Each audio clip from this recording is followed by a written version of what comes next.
Welcome to the Plan C podcast. This is a very special episode. This is part 2 of the previous podcast about getting athletes paid, specifically student athletes. Want to thank Patrick Bradford, Braden Anderson, and Christopher Wilson for joining us this episode. It was a great time. Make sure you listen to the whole thing. There's a lot in there. And it gets pretty dense, so maybe take a break, listen a little more, then take another break. Anyway, I want to thank you for listening to the Plan C podcast. Welcome. Make sure you are liking, subscribing, following us on Instagram, Twitter, YouTube, wherever you listen, that's where we are. It's really interesting to hear about the student athletes and sort of the steps that have to be taken for them to just get just a little crumb. And you might listen to this and find out that the powers that be, i.e. the NCAA, they're kind of nasty. So make sure you listen to the whole thing. An hour. It's pretty great. Thank you very much for listening. Make sure, again, you check out previous podcasts. Make sure you are reading up on this stuff because it's very important. Say hi to producer Rowan right there. He joined us for the entire thing. He was a great producer. Anyway, we're going to get into it. See ya on the other side. And we are back. I am so happy to have Patrick Bradford, Braden Anderson, and new to the podcast, Christopher Wilson. This is part 2 of the podcast we recorded back in, I believe it was early June, about athletes getting paid. Well, good news. Athletes can now get paid in collegiate sports. Hello, everyone. Thank you so much for joining. Thank you. Of course. Be here. So it's pretty monumental hearing. For the longest time, college athletes unable to get paid because amateurism, and now the Supreme Court unanimously said, "Hey, that's not cool. Let's get these guys paid." What was that like, hearing that decision, that it was, not only that you had won, or the athletes had won, but it was unanimous? What was that like? Hey, so this is Pat Bradford. Thanks for having us again. So the Supreme Court's decision was actually quite limited, and the Supreme Court found that there was a violation of the antitrust laws. It rejected the antitrust review in schools. And so remember, in that case, the district court had found that there were only certain of the NCAA's prescriptions dealing with things like certain tutors and postgraduate fellowships and musical instruments. And the court basically found that if schools were allowed to give athletes these kinds of education-related expenses, viewership would not decline. But it was really as you say, the unanimous decision that the full rule of reason analysis would apply, combined with Justice Kavanaugh's dissent, which strongly suggested that the court should have gone farther, and that under the rule of reason analysis, it might well go beyond the limited issue that was on appeal. But I think it's important to realize that the NCAA's defeat in the Supreme Court happened at the same time that certain states were about to require that athletes attending Division I and other schools in their states be permitted to make money off of their name, image, and likeness. And so And those rules were set to go into effect July 1, so a month after the Supreme Court's ruling. And the NCAA risked having uneven application of its rules because it was clear that the 7 or so states that were going to permit athletes to make to make money off their name, image, and likeness weren't going to back down. And so what you had is he had a Supreme Court rebuke of the NCAA's rulemaking, albeit in a with respect to a limited number of rules.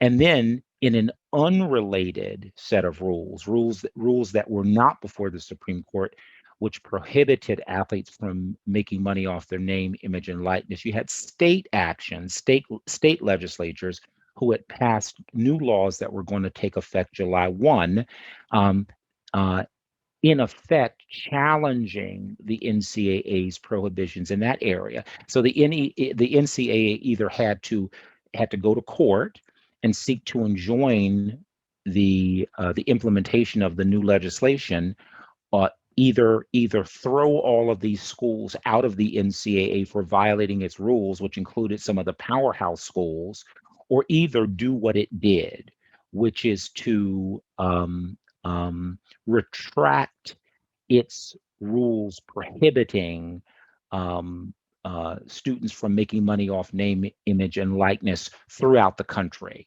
And so it was kind of this 1-2 punch of the Supreme Court ruling with Kavanaugh saying it's likely that other rules will fall, plus the NCAA basically having to back down and allow students to make money off name, image, and likeness throughout the country. And of course, and this may not be the first thing that comes to mind. This is all new money. In other words, the money that kids are making off name, image, and likeness, that's still not the NCAA, sharing the billions that it's making with the athletes who are making the money. Right. It's still not the kind of revenue sharing that Justice Kavanaugh suggested was appropriate in his concurrence. And just so your listeners know, I mean, you've got 3 African American lawyers talking to you now, but 2 of them were in their youth world-class athletes, and the one speaking right now is not among those. So Christopher Wilson was a Division I athlete at Penn State. He was also a member of the honors program at Penn State and a graduate of Stanford Law School. And he's now a senior associate at Baker Botts, which is one of the national law firms. And Braden was, if you recall, a Division I basketball player at Kansas, Fresno State, and also Seton Hall, and a graduate of Seton Hall Law School, and currently an associate at Sidley in Austin. And really, I their experiences playing Division I sports for powerhouse schools, while at the same time trying to get a first-rate education, is quite compelling, particularly given what the NCAA argued before the Supreme Court with respect to the emphasis on academics as opposed to athletics. So. Yeah, I'll follow up there and note that this is Chris Wilson. Thanks for having me on, Colin. Thanks for coming on. So I'll note that, as Patrick mentioned, this sort of the Supreme Court decision came down at the same time as both the states were about to implement their own name, image, and likeness statutes, and also the NCAA basically lost hope that Congress, that on a federal level, there was going to be some statute that was going to be passed, some legislation that was going to be passed this year that would have sort of superseded the individual state legislation concerning name, image, and likeness, whether or not it was going to be a nationwide sort of statute authorizing it or some other sort of legislation that would have superseded the states. So the NCAA was boxed in both on the name, image, and likeness and on the education benefits. But the name, image, and likeness sort of proliferation that has come about in recent weeks has obviously gotten the most attention Braden can correct me if I'm wrong here, but I have a suspicion that this started back around the time when I was playing at Penn State, and the NCAA licensed, I think, to EA Sports, the NCAA sports, the NCAA football, NCAA basketball video games, and they could not put the athletes' names in the games. And we were wondering, I remember sitting there wondering, and 03, 04, I'm in this game. My numbers in this game, my stats are in this game, but somehow I'm not in this game. and I think that started this this long procession that I think resulted to where we are now, where these student athletes were made aware in their daily lives. We all played these video games that the NCAA was baldly profiting off of our work, off of our labor, and decided that we weren't, for whatever reason, going to be a part of the profits. So that's just my suspicion. I don't know if Braden has any other theories on it. Yeah, I mean, so I agree wholeheartedly, Patrick and Chris, with what you've said so far, and I think it's bittersweet for me, this result. I think for me, this is something I've been talking about for a very long time. My comments to the press, you can go back, over the last 8 years, and I've been talking about the fact that this is not sustainable. It's not sustainable. The system can't possibly sustain itself, because as a society, we are progressing forward. It may be slow, but the arc bends towards justice. It bends towards fairness. It bends towards equality. And this cannot possibly sustain itself. When you talk about what's happened now with name, image, and likeness, and in what I will call, and others may criticize me, but I will call this a small win. I'll call it a small win because the rule prohibiting student athletes from profiting off of their name, image, and likeness prior to this decision and these other pending statutes with the various states was nothing short of ludicrous. Nothing short of ludicrous, right?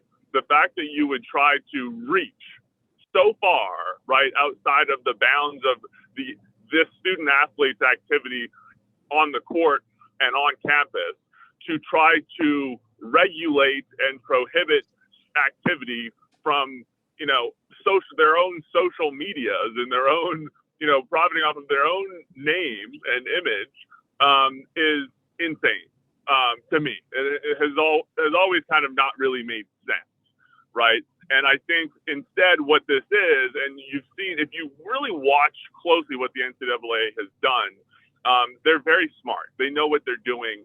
And the way that you sustain a system, like the one that they've had, is you have to maintain ultimate control. You can't allow any frayed edges. You can't allow any strands to get free. You've really got to maintain total control in both areas where it makes sense for you to maintain control and areas where it doesn't. Because when you start having athletes, it as they would probably call it, it's a slippery slope, right? For them, they'd say, listen, and we let them get paid off of their Instagram, where does it end, right? We're going to have to share profits with them everywhere, right? It's going to become clear how valuable and important they are. They're going to start making money. They're going to start talking to lawyers. Their socioeconomic statuses are going to change. We're going to have to deal with more important people, more educated people. They're going to get more representation.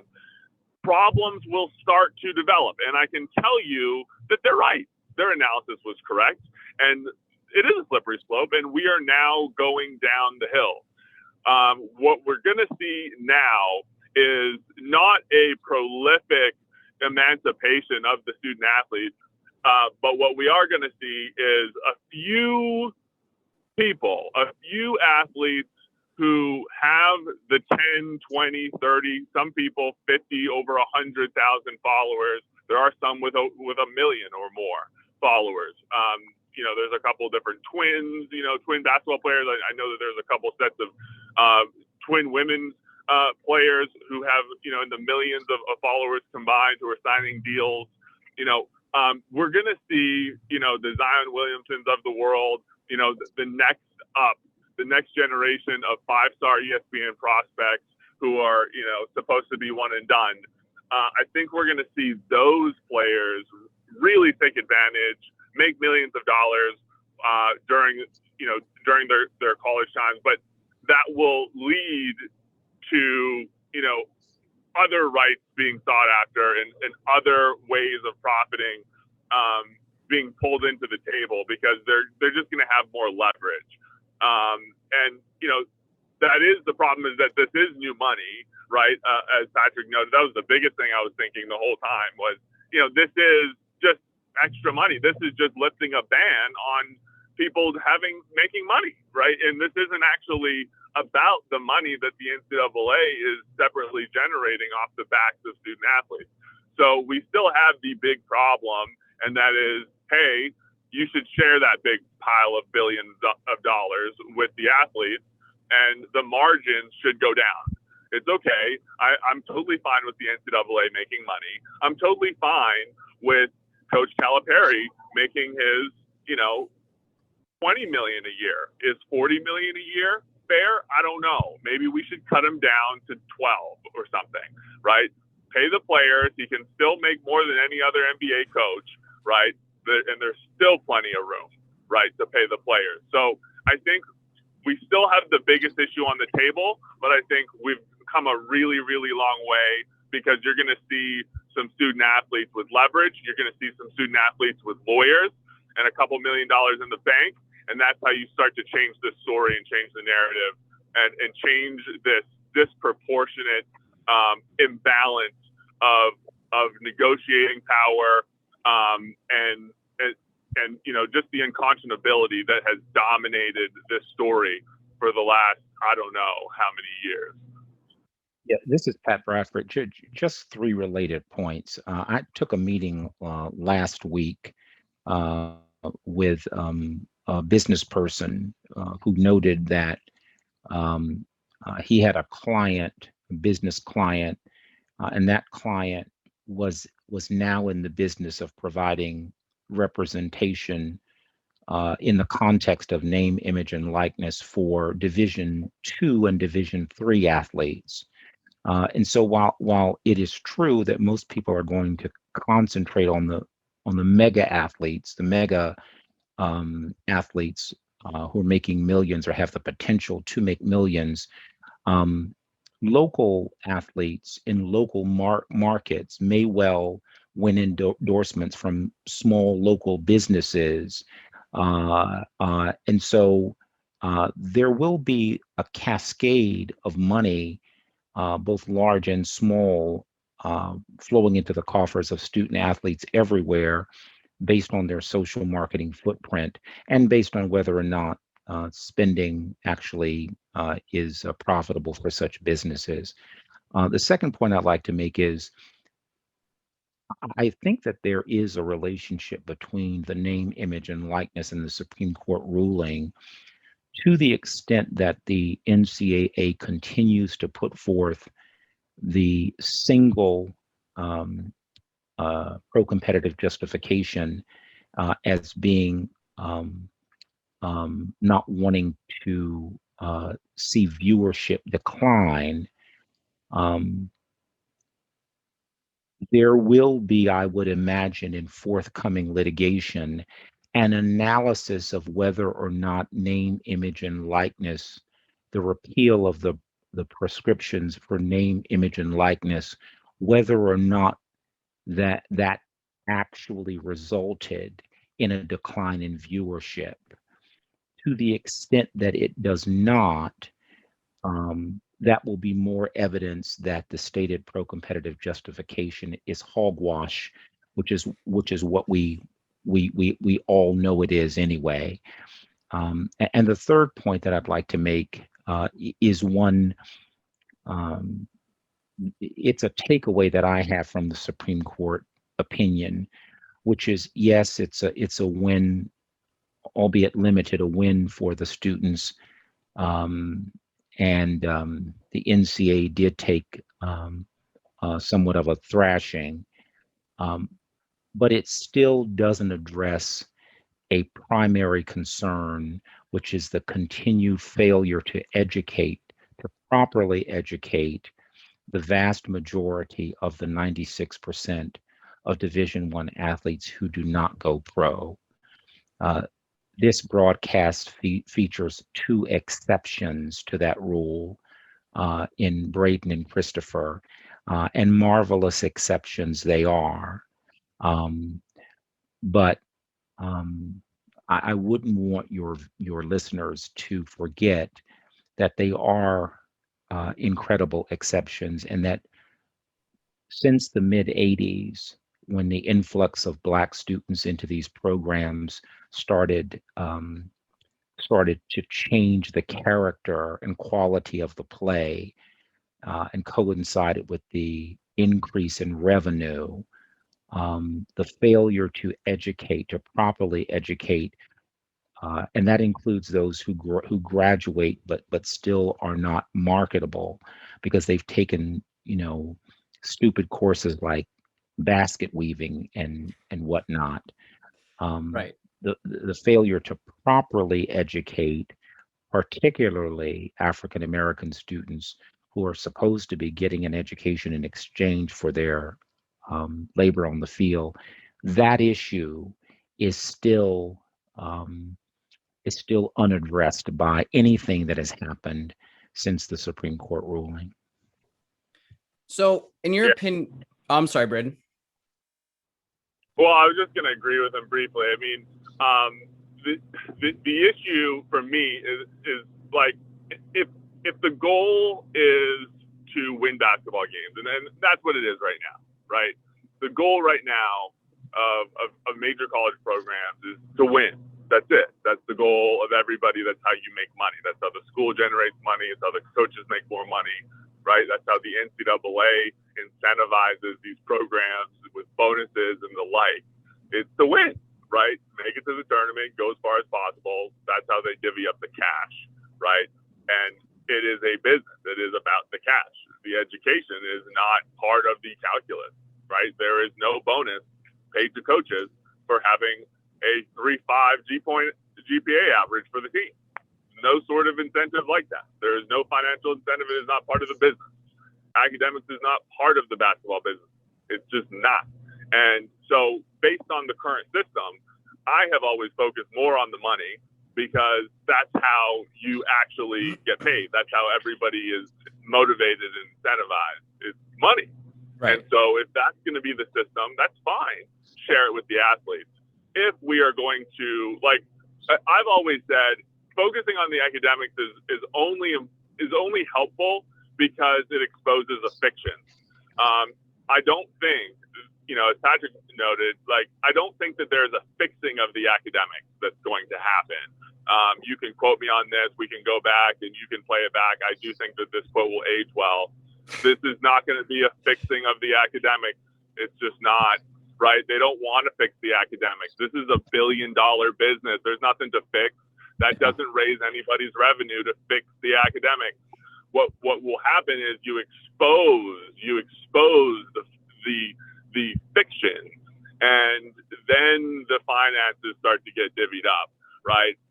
If you want to get paid as a student athlete, you better take advantage of the education. Right. I think with the name, image, and likeness development, there is a possibility if you're a superstar, and I know you mentioned that there are some small time athletes who might be able to take advantage as well, but to really, to a large extent, to make real money, it's going to be the superstars. It's going to be people with really, really large followings. And I think there is an incentive to play well, right, and to win. And so in some ways, your platform that is leveraged by the NCAA, you could use that platform to generate money for yourself and your own family. Obviously, to only a certain extent.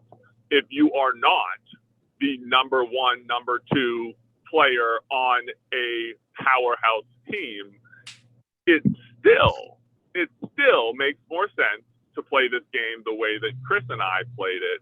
Most likely, if you schedule out your lifetime earnings, I mean, I'll just say it, right? if Chris and I are to, crush it, to make partner, become rainmakers, there's maybe $100 million or more on the table for our whole careers, right? That is way more money than the average NBA player ever takes home. The average NBA player is in the league for 2.5 years, if that, and they're out and they're overseas and they're making maybe 6 figures and they don't speak the language and it's pretty miserable. And that's the story for the majority of my former teammates and friends. So if you really are thinking hard about this and you're a student athlete who's not the number 1 player on a team or the number 2 and doesn't have 1 million followers on Instagram, it still makes sense to play this the academic route and not play into the NCAA's game. The problem is that you're forcing players who love the game, who should be permitted to put the game first and to love the sport. You're putting them into an impossible situation where it works against their interests to do so. If I could, sorry, Colin, I know you want to go to another. No, please. No, go. But I just playing off of what Braden's comments were, and I totally agree with him. But I am curious to see. So how this Supreme Court opinion works is basically it leaves the district court's opinion in place, which itself sort of allows the NCAA and the member conferences to set up rules for how education benefits will be provided. So where exactly the bounds and structures are going to be for the provision of these enhanced education benefits. And that's where I think we might see, or I'm hoping. I candidly, I'm in Braden's court. I don't have much hope for it or much expectation that it'll occur, but I'm hoping that it may actually transform in some respects the recruiting for these athletes. You'll have, I was a 4-star athlete, Gatorade Player of the Year in Maryland, coming out of high school. But, there are a lot of the players who it's understood. You got a shot. You go D1 football, basketball. You've got a shot at playing professionally in some form or another, and a lot of athletes are sort of focused on that. But if there is a sort of change, a shift in the recruitment narrative and the recruitment rhetoric that says, hey, so if you come to this school and you get good enough grades, hey, you know what? You might go pro, but if you don't, and you get good enough grades and you get into our business school or our law school, we'll pay for that too. Like that would be, a function of the enhanced education benefits. If you get an internship at, JP Morgan, and you need some additional, you need to buy a laptop, you need to, travel out there, we will support that. I can envision a scenario in which recruitment more directly focuses on what may be an education benefit, as opposed to just, you come here, we're gonna do our best to get you to the next level. And I'm curious to see if the schools will actually do that, and if the conferences will actually set up a framework that would allow that. But that's, I think, a best case scenario of what could come out of this the Supreme Court ruling. You know what though? Sorry, one more thing. No, please. I think here's the just so we're all understanding this very complicated game.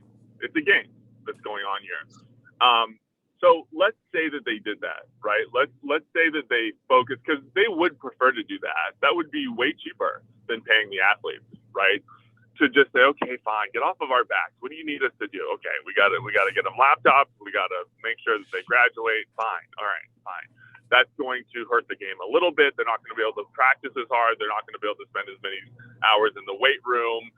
It may lower the quality of play a little bit, but that's fine. If we still have the superstars, maybe the superstars, we can, they don't have to go to class, and we'll make it some exceptions for some people as long as we make sure most people graduate. But they are trying to protect a pile of cash. Like, they are doing a business analysis, right? We're doing a much different analysis right now. We're looking at, what would be virtuous, what what should you do? What should they do? What is the problems with this system? And like, we are looking at this from a totally different lens than they would.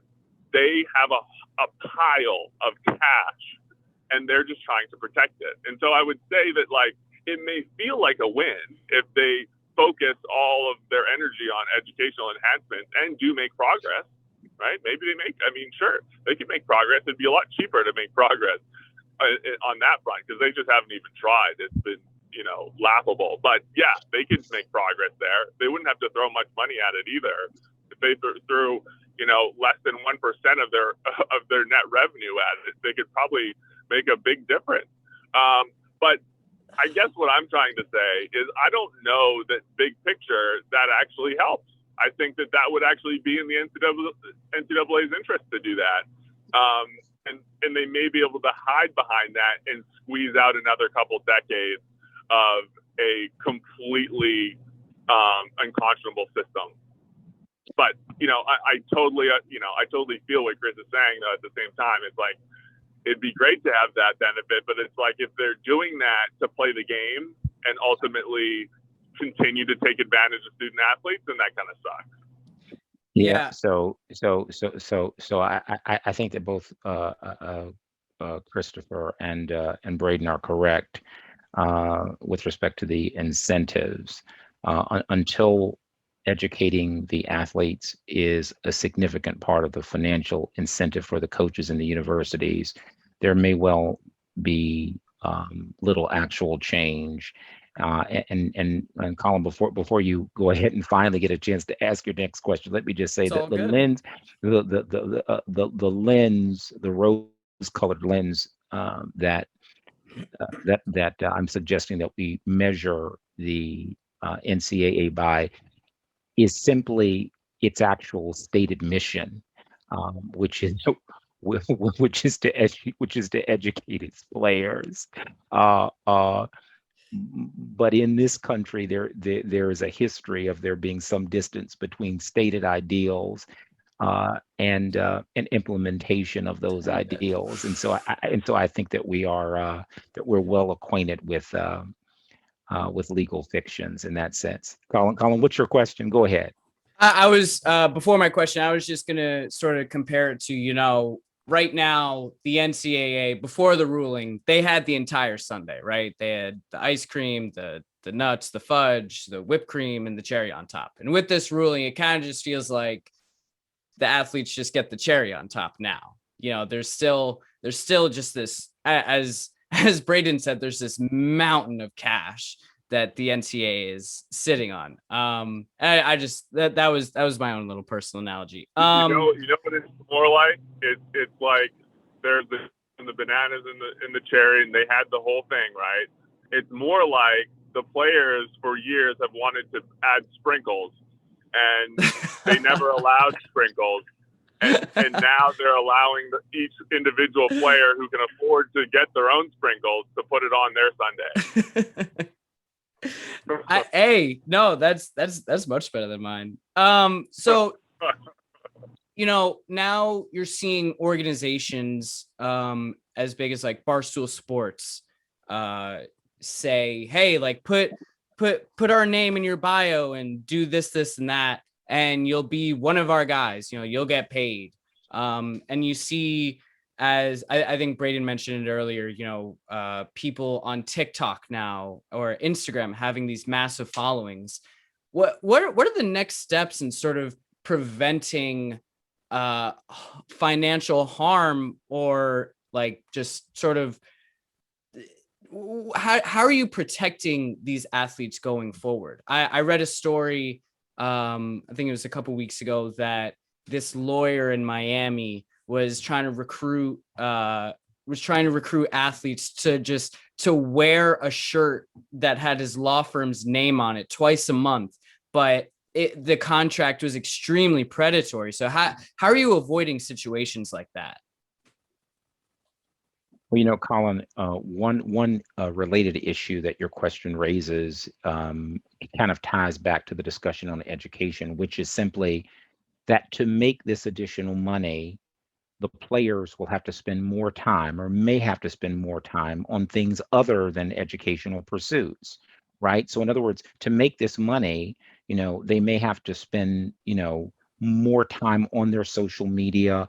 As both Christopher and Braden have said, the superstar athletes will have managers and agents that do this for them.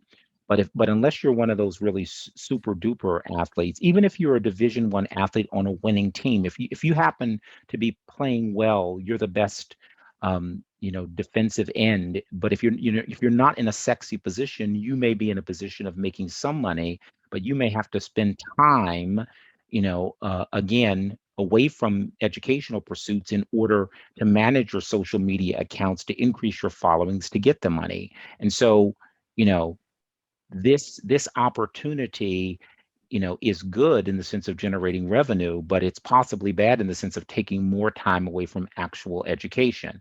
The issue that you're raising about the further exploitation of athletes by individual sponsors or individual companies that want to advertise, to me, the simple response there, and it may be simple as in inapplicable, stupid for some athletes because they may not be able to afford it.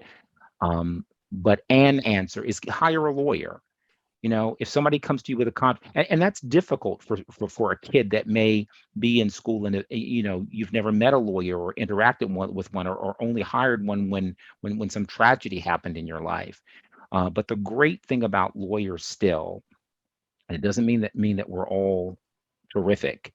There's some bad apples in every profession, but the great thing about the legal profession, unlike your financial advisor, or your agent, right, or even your coach, is that we have an ethical obligation to represent each one of our clients vigorously. And so if you get a lawyer, to spend an hour looking at the contract, at least you're going to have someone who's four square in your corner looking out for you. That's what I think. Does that mean that exploitation in this area is going to disappear? No, it's still going to seep through. But when it does, the answer may also be to hire a lawyer to rectify the problem. But Chris and Braden should weigh in here as well, because if this rule had happened when they were playing, they clearly would have been able to take advantage of it. Yeah, I think this is essentially a new market. As Braden and Pat have noted, it's new money entering into this, into the sort of D1 power structure. So there's always going to be a sort of period of transition to before the either formal or informal rules fully come online, to that may help guide the ethical boundaries and the sort of the practical boundaries of things. But I don't know that necessarily overshadows the benefits overall of the athletes finally being able to take advantage in some form of the sort of money streams that are flowing around these sports. So I think it's to a certain extent it's probably inevitable that there are going to be some bad actors, and they're going to have to, the powers that be it the athletes themselves, or some other sort of framework that can be developed to sort of enforce some ethical boundaries, some practical boundaries.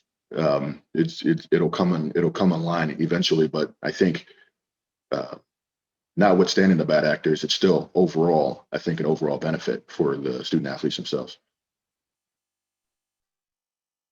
Yeah, I mean, I'll just say that I think what needs to happen, I've said this many, many times, what obviously needs to happen, and it needs to happen very, very quickly, is we need a players association. There needs to be a union or an association, a nonprofit that is erected to protect the interests of the players. That needs to happen, because it's not. I don't think it's practical for everybody to be able to have their own private agent and lawyer. And even if that was possible, there needs to be a body that governs the credentials of these agents, so that you can't have predatory people who are, it's the same way. It's the same way the NBA Players Association works, right? In order to be an agent in the NBA, you need to pass the NBA Players Association test. You got to get the credential. You got to register with them. Everything goes through them. They regulate you. If you mess up and make a mistake or lie to somebody or cheat or steal, they'll cut you off at the knees. You're done. Can't do it. You're out. That we need a system. We need some sort of body that's going to take this on, and in some cases provide it for free, provide resources, education, guidelines, and it can't be an NCAA funded program. I shouldn't say that. It can't be an NCAA run program, but I think the NCAA should pay for this shit. Excuse my language. But I think the NCAA should foot the bill for creating this, to the extent that there is a bill to do that, and moving forward, there can be other ways that revenue is directed towards a group like this to continue to protect the interests of student athletes. But we need some sort of group that its full-time job is protecting the rights and interests of student athletes. That's it. That's their job. And it's not from the NCAA's one-sided perspective of trying to protect their own, their own profits and revenue, but literally to protect the athletes, like literally to help the athletes generate as much money, education, opportunity as possible. It should have an education arm. It can't be the NCAA. It needs to be a separate body that is designed to do that, because that is not what the NCAA is designed to do. And, we've had great ideas mentioned previously, internships, things of that nature, very important. Very important. It should be part of a program. And it's not the NCAA. We need a new body that does this, that just looks out for these kids, helps them find internships, helps them find connections, that partners with a Goldman, partners with a JPM, partners with different. It's very easy to do this when you do it through a governing body. And I think that's what needs to happen next. And frankly, I think it will happen eventually. But again, I think the road is slow, but we made a big step forward recently, and with the Supreme Court decision. So with specifically the NCAA, it always seems like that you have to hold their feet to the fire. And if you're not holding your feet to the fire, you have to throw them in the fire just to get them to, give up inches. Why? I mean, it's probably greed, but why are they like this? Why is it just so hard for them to just treat people and their athletes, their student athletes specifically? Why is it such an issue for them to share some of this money? I mean, again, I'm probably answering my own question with greed, but what's sort of the mindset of the NCAA to try and just be like, nope. It's like they're a dragon sitting on a pile of gold, It's been a very, very long time. I mean, others can answer this as well, but it's been a very long time. To me, there's little else that makes more sense than this. I mean, it is very simple to me. I mean, I have no trouble understanding the mindset. The mindset is, and frankly, it'd be probably the same mindset that I would have if I was sitting on a pot of gold. I mean, it is what it is.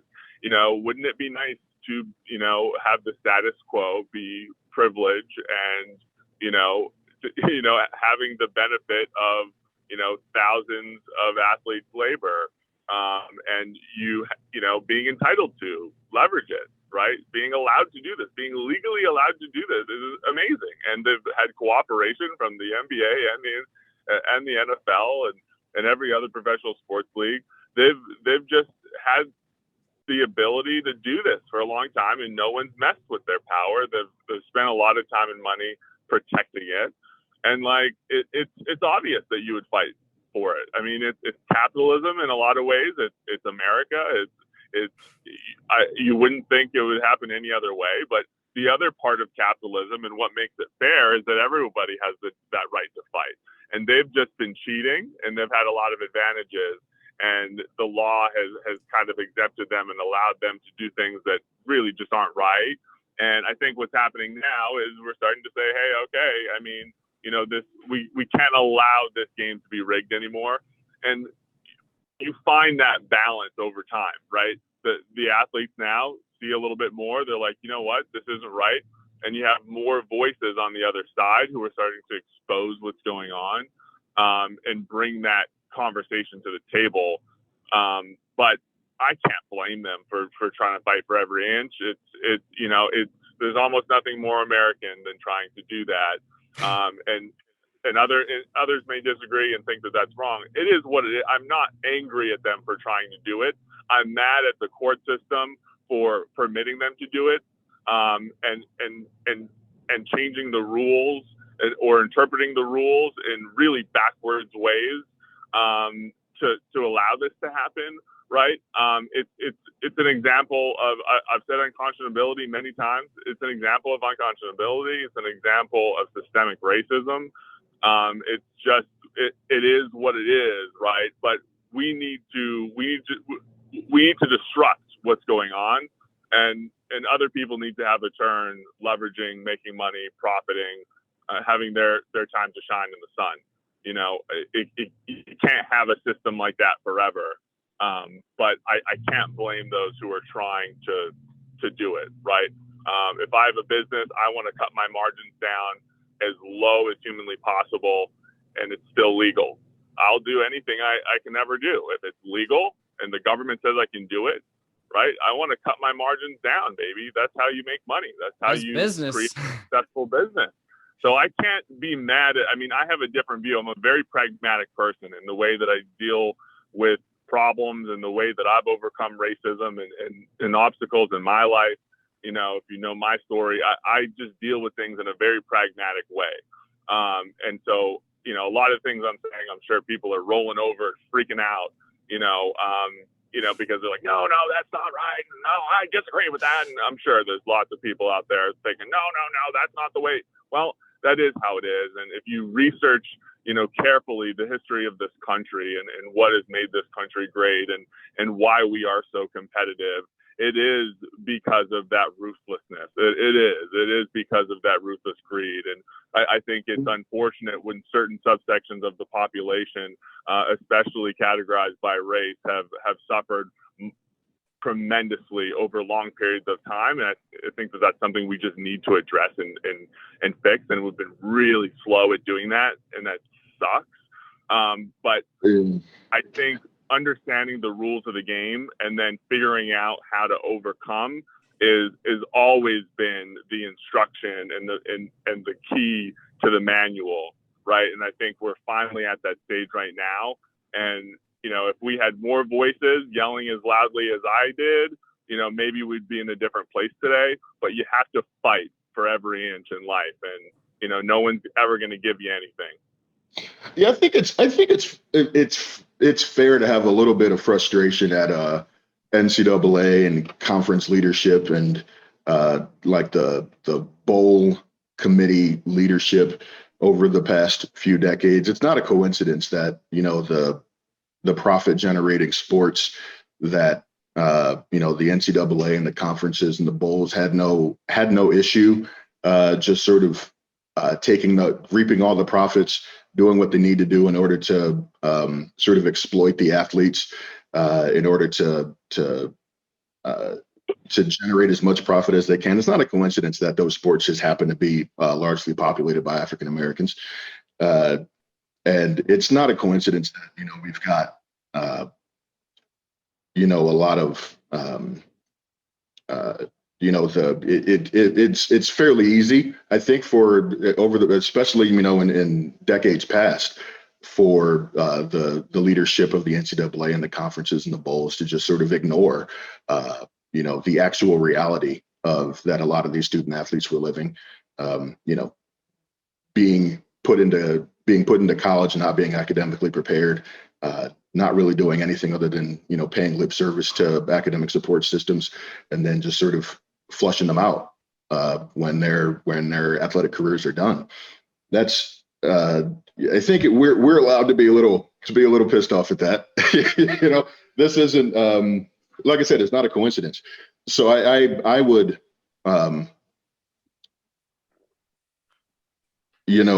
be. I think I'm looking forward to the day when, and I'll note that I think the NCAA president recently, this is just my opinion, but I don't know if you saw a recent article where he basically said maybe it's time for the NCAA to devolve power to the conferences. This notion that the power structure as it is historically has not cared about its most profitable athletes. It might be time for there to be some watershed moments in terms of the structure of how college athletics, the big time profit generating college athletics are run. So I don't know. That was just a note. I'd already forgotten your question, by the way, but I'm I was just curious about it.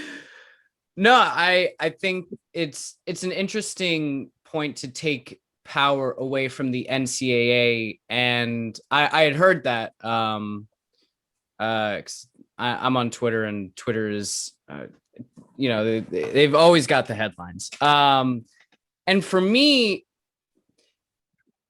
my initial reaction when I heard that was it sort of felt like a way to just shirk off responsibility, and for them to be like, oh, not our problem. It's not us doing it. It's the conferences now. And I don't know. It's something that, they're like, under the guise of, hey, we're trying to give them more power. But it's like, no, you're just giving the power to people won't give more power. You're giving the blame to somebody else. Yeah. Exactly. I don't know. It feels like if there's no oversight, then the responsibility just evaporates, sort of. And I don't know. To me, that's just kind of gross. Yeah. Yeah. No, I mean, this all started when the NCAA, in my opinion, this whole problem, or the situation that we're sort of experiencing now, would not have arisen in the first instance had the NCAA and the conferences not decided to build a $1 billion plus business on the back of people that they were not going to allow to participate in the sort of the profits. The mission of universities overall is still, I think, focused on providing, focusing on providing education to their students. The NCAA ostensibly is built on the back of that, but they've expressly taken the position that this is now something that we should generate profit from. And there was no, money's always been in the sport, like in the collegiate sports, especially football and basketball. But the express decision to say that we are going to start collecting profits from this, and I'll use sort of my understanding of Penn State when I was there was that Penn State's football program generated a profit, but they used that profit to help support the other nonprofit generating athletics. And I know that a lot of other universities do that as well. Somehow along the way, the NCAA and the conferences decided that wasn't something that they were interested in doing. They're fully willing to let, especially the COVID-19 or the COVID-19 pandemic last year, where schools just started dropping the nonprofit generating sports, despite the fact that they had the money to support the programs. Just shows that the incentives are so warped now because so much money is now involved in the game that they screwed up. They screwed up, and now they're taking the chickens are coming home to roost, so to speak. Yeah. Yeah, I mean, hey, gotta give your deans those fat bonuses, right? You know, they work so hard, putting their bodies on the line, right? Yeah. Just sort of as we wrap up, I think it's really important to sort of look at this as, you know, as a step to victory, but it's, you know, the Supreme Court ruling for NIL, name image likeness, as you guys know. I think Braden was right in saying that, you know, this is a step, and it just feels like the NCAA just and the sort of powers that be just are, they're just holding on so tight, so tight, and you literally need the Supreme Court, the highest power in this land, to say, hey, no, just, you know, it's time. Um, Yeah, but and Colin, I'm also sorry. remember, no, also remember that the students didn't want to be here. The NCAA appealed to the Supreme Court, even though it had, already won below. Only a small handful of their rules had been voided in the court below in the Ninth Circuit. So I mean, the NCAA and the injunction of the district court permitted the conferences to basically do what they wanted. The conferences weren't compelled to grant these additional benefits. They simply could if they wanted to. So at the end of the day, the students might have gotten nothing, but even that wasn't enough for the NCAA. They had 99% of the loaf. They had lost 1%, but but as you've just said, and as Braid said, their domination, their economic domination over these kids had to be complete, so that the system could continue to generate profits that are astronomical without having to cut the laborers in. And it's because they were so greedy that they got their head handed to them. And again, it wasn't, I mean, the 9-0, the 9-0 was terrific, but it was really the concurrence by Kavanaugh that was sort of the foreshadows what's to coming, foreshadows what's to come. And the other thing is, he cited our brief. Kavanaugh cited our brief in his concurrence, which was a big plus for us, but also at least provided as a part of the decision the fact that Black kids are particularly being harmed by the system, as Christopher just mentioned, which was important because that was one of the reasons, that was probably the motivating reason for filing the brief again, so that the 96% of kids who basically get chewed up and spit out and really weren't represented formally before the court, that they would have some representation. And so that's a good thing. But as you and Braden and Christopher have said, it's a step. It's a step. The NCAA still does not have to share any of its billions with the kids. Name, image, and likeness. By the way, the NCAA's position is that the prohibition is the repeal on name, image, and likeness rules is temporary.